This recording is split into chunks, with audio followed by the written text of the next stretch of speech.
Hi hello കൂട്ടുകാരെ, ഇന്ന് ഞാൻ ഒരു വെറൈറ്റി ടേസ്റ്റിലൊരു സ്നാക്സ് ഉണ്ടാക്കിയതാട്ടോ. റവയും പഴം ഉണ്ടെങ്കിൽ എൻ്റെ കൂട്ടുകാർ ഇപ്പം തന്നെ ഉണ്ടാക്കിക്കോ, ഭയങ്കര ടേസ്റ്റാണ്. അപ്പോൾ നമുക്ക് സമയം കളയേണ്ടത് എങ്ങനെ ഉണ്ടാക്കുന്നതെന്ന് നോക്കാം.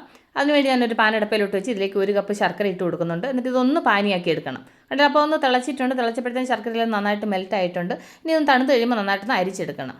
എന്നിട്ട് ഒരു പാനടപ്പയിലോട്ട് വെച്ച് ഇതിലേക്ക് 1 ടേബിൾ സ്പൂൺ നെയ്യ് ഒഴിച്ച് കൊടുത്ത് എന്നിട്ട് ഒരു ഏത്തപ്പഴം വന്നെന്നുണ്ടെങ്കിൽ ഈ നെയ്യിലേക്ക് ഇട്ടിട്ട് അതും കൂടി ഒന്ന് ഫ്രൈ ചെയ്തെടുക്കുന്നുണ്ട്. ഒന്ന് ഇതുപോലെ ഒരു ബ്രൗൺ കളർ ആകുമ്പോൾ ഓഫ് ചെയ്താൽ മതി. ഒന്ന് ഒട്ടിപ്പിടിക്കുന്നുണ്ട്. തണുത്ത് കഴിയുമ്പോൾ അതങ്ങ് ശരിയായിക്കോളും കേട്ടോ.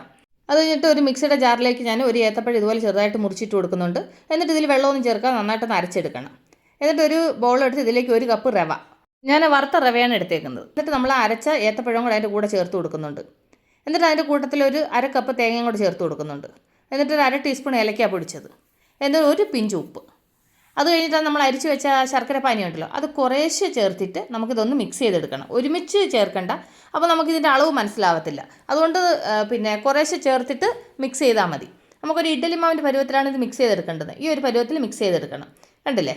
അപ്പോൾ ഈ മാവ് റെഡിയുണ്ട്. പക്ഷേങ്കിൽ ഇത് നമുക്ക് ഉടനെ ഉണ്ടാക്കാൻ പറ്റത്തില്ല, കാരണം റവ ആയതുകൊണ്ട് ഇതൊന്ന് കുതിരണം. അപ്പോൾ നമുക്കിതിനെ ഒരു 10 മിനിറ്റ് ഒന്ന് റെസ്റ്റ് ചെയ്യാൻ വെക്കാം. ഒരു 10 മിനിറ്റ് കഴിഞ്ഞതിന് ശേഷം ഇത് ഉണ്ടാക്കാം. അപ്പോൾ ഒരു 10 മിനിറ്റ് കഴിഞ്ഞു. അപ്പോൾ കണ്ടില്ലേ, മാവൊക്കെ ഇച്ചിരി കൂടെ ഒന്ന് കട്ടിയായി, റവയൊക്കെ നന്നായിട്ട് കുതിർന്നിരിപ്പുണ്ട്. ഇനി നമുക്ക് ഇതിലേക്ക് ലാസ്റ്റിലാണെന്നുണ്ടെങ്കിൽ ഒരു 1/4 ടീസ്പൂൺ ബേക്കിംഗ് സോഡ ചേർത്ത് കൊടുക്കാം.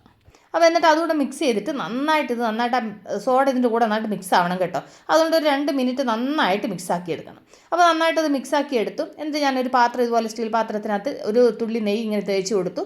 എന്നിട്ട് കൈ കൊണ്ട് ഇതുപോലെ ഒന്ന് സ്പ്രെഡ് ചെയ്ത് കൊടുത്തു. എന്നിട്ട് നമ്മൾ ആ മിക്സ് ചെയ്തതും കൂടെ അതിൻ്റെ മുകളിലേക്ക് ഇങ്ങനെ വെച്ചിട്ട് ഒന്ന് ലെവലാക്കുന്നുണ്ട്. ഒരു റൗണ്ട് ഷേപ്പിലാവാൻ വേണ്ടിയിട്ട് ഞാൻ ഇതുപോലെ ഒന്ന് ലെവലാക്കിയിട്ട് റെഡിയാക്കി എടുക്കുന്നുണ്ട്.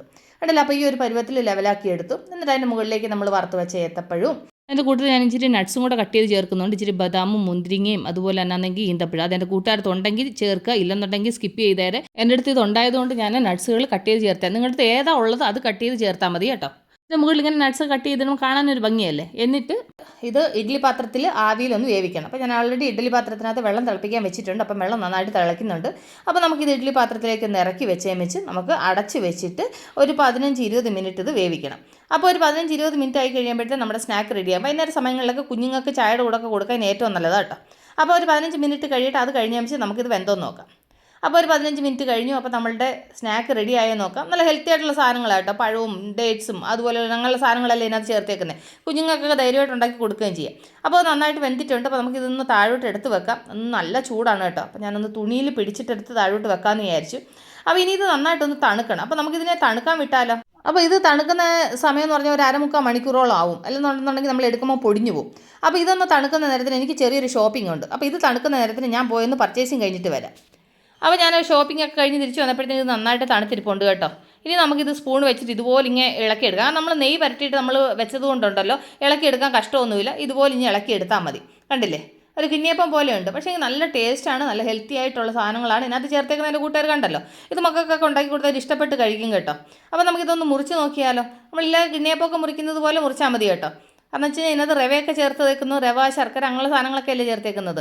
കാരണം ഇത് 2 പീസ് കഴിക്കുമ്പോഴത്തേന് വയറ്. ഞങ്ങളുടെ ഇന്നത്തെ ഡിന്നർ ഇതാണ് കേട്ടോ. ഞങ്ങൾക്ക് രാത്രിയിൽ എന്ന് പറഞ്ഞു കഴിഞ്ഞാൽ വലിയ ഭക്ഷണമൊന്നുമില്ല, ഇതുപോലുള്ള അഡ്ജസ്റ്റ്മെൻറ്റുകളാണ് ഡെയിലി ഉണ്ടാവാറ്. അപ്പോൾ ഇന്ന് ഇതെല്ലാവരും ഈ 2 പീസ് കഴിക്കുമ്പോഴത്തേന് എല്ലാവർക്കും വയറ് നിറയും. കണ്ടില്ലേ? അപ്പോൾ ഞാനിതൊന്ന് കഴിച്ച് നോക്കിയാലോ. ഇത് ഉണ്ടാക്കിയ സാധനം എങ്ങനെ ഉണ്ടെന്നുകൂടെ എൻ്റെ കൂട്ടുകാരോട് പറയണമല്ലോ. ഇല്ലെങ്കിൽ ഈ വീഡിയോയ്ക്ക് ഒരു ഫിനിഷിംഗ് ഉണ്ടാകത്തില്ല. അതുകൊണ്ട് ഞാനിത് കഴിച്ച് അതിൻ്റെ ടേസ്റ്റ് ഒന്ന് പറയുമ്പോഴാണ് എനിക്കൊരു സമാധാനം.